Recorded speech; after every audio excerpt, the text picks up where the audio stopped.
चलो सनी मियाँ।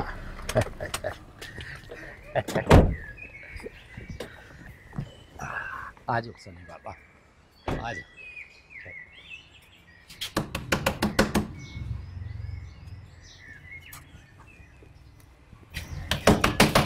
आ रहा हूँ भाई, आ रहा हूँ।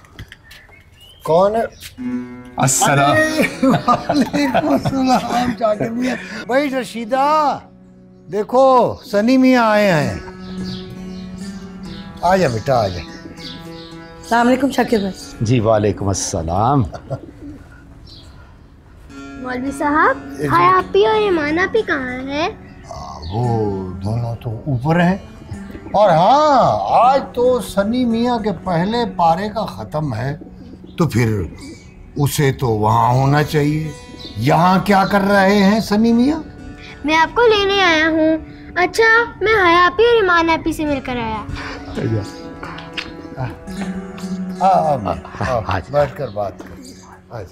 मैं ऐसी तकरीबात में नहीं जाया करता, और ऊपर से ये बीमारी, सच मानो कमजोरी की वजह से जिस्म से जान निकली जा रही है।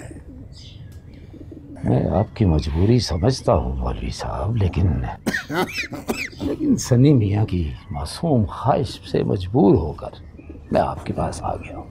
आप दोनों भी चलिए ना है आपी, बहुत मजा आएगा। मैं आपको अपना टेडी बियर भी दिखाऊंगा और अपना नया कीबोर्ड भी। ईमान आपी कहाँ हैं? वो बावर्ची खाने में अम्मी के साथ शाकिर चचा के लिए चाय बनवा रही हैं। और जनाब, हमें ऐसी तकरीबात में जाने की इजाज़त नहीं है। फिर अब्बा की भी तो तबीयत ठीक नहीं है ना।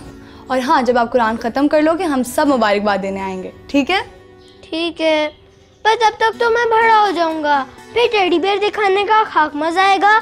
आप यहाँ रुके, मैं मौलवी साहब से बात करके आता हूँ। सनी रुको।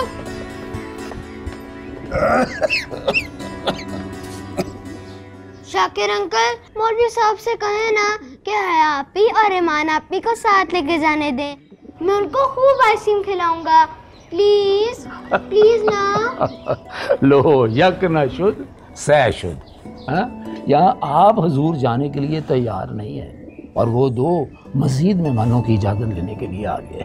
नहीं, वो दोनों भला कैसे जा सकती हैं?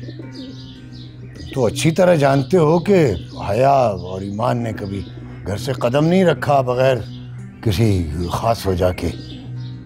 और अब्दुल्ला मियाँ तबलीगी जमात के साथ गया हुआ है और घर के सारे काम काज वो दोनों ही देखती है। 2 घंटे की बात है मौलवी साहब, चलो आप खुद ना से बच्चियों को ही भेज दें, बच्चे का दिल तो ना तोड़े। ये तुम क्या कह रहे हो शाकिर मियाँ? हया और ईमान उस मखलूत महफिल में?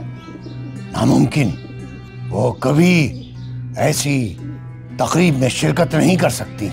आप क्या समझते हैं कि मैं अपनी बेटियों को उस महफिल में ले जाऊंगा जहां खुदा न खास्ता उनके वकार पे कोई आँच आने का शुबा हो?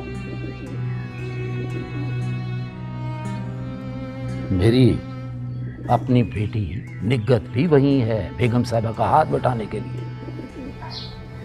चलो सनी मियाँ, यहाँ हमारी कोई सुनने के लिए तैयार ही नहीं। ठहरो शाकिर मियाँ, यूं नाराज होकर तो मत जाओ ना। देखो, मेरी मजबूरियों को तुमसे ज्यादा कौन जानता है? तुमने तो सारी जिंदगी इसी मोहल्ले में गुजारी है। तुम तो अच्छी तरह से जानते हो कि इस घर की किसी औरत ने बड़ी हवेलियों की दहलीज शदीद से शदीद मजबूरी में भी पार नहीं की। मौलवी साहब, वो किसी और जागीर में तो नहीं जा रही। मेरी अपनी बेटी भी उसी दीवारों में पलकर जमा हुई है और फिर बड़े साहब मेरी बेटी को अपनी बच्चियों जैसा समझते हैं। ठीक है, शायद आपको आप मुझ पर एतबार नहीं रहा। अरे सुनो तो, जाओ थोड़ी देर के लिए ले जाओ उन्हें, लेकिन मगरिब से पहले पहले उनको घर पहुंचाना भी तुम्हारी जिम्मेदारी है, वरना तुम मेरे गुस्से से वाकिफ हो। जी जी जी जी। सनी मियाँ, हाय आपी, ईमान